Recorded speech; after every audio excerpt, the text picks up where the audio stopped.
સામાજિક વિજ્ઞાન ધોરણ 10 23નું પેપર. પેપર સ્ટાઇલ મુજબ એમાં 3 જ પ્રશ્નો હતા જેનું જોડકું હતું. હવે જોવો, આપણો મંત્ર શું છે? ગોખવાનું નહીં, સમજવાનું, અને ઓપ્શનને વ્યવસ્થિત ગોઠવવાના.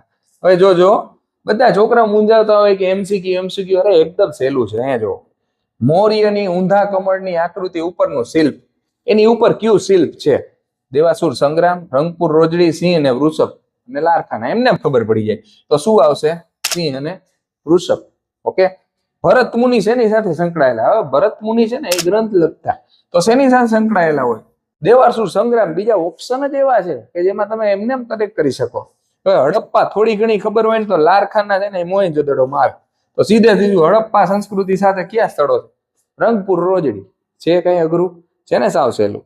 બસ આ રીતે પેપરમાં કનેક્ટ કરતા શીખવાનું. બસ સ્માર્ટ વર્ક કરો. શાબાશ.